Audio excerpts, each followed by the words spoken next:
Yes, hello mga kasari. For today's video ay busy na naman nga tayo dito sa ating tindahan para mag-refill ng ating cooler. Alam niyo naman na everyday routine natin ito, pero minsan nga mga kasari may time din talaga na wala tayo sa mood kumilos. Tapos dito nga habang nag-aayos nga ako ng cooler, tamang good mood lang para good vibes din.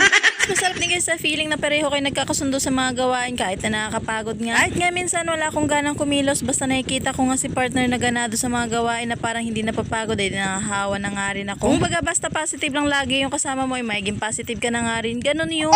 Sa pagtitindahan talaga may time na mabenta, may time din na matumal. Ganun din yung katawan natin, may time na energetic ka, may time din na low energy ka. Pero sabi nga pag dumating yung time na magtumal at nangihina ka na, ang lagi mo lang gawin ay magdasal at ipaubayan lahat kay Lord. Mararamdaman mo na lang na kahit matumal at nangihina ka, nakaka-survive ka pa din sa araw-araw. At higit sa lahat, hindi ka pa din kinukulang sa mga pangangailangan mo. Kaya naman mga kasari, pahinga lang ang kailangan mo sa tuwing nangihina ka at napapagod ka. So paano? Paki-follow, like, and share naman tong aking video. Happy selling and God bless!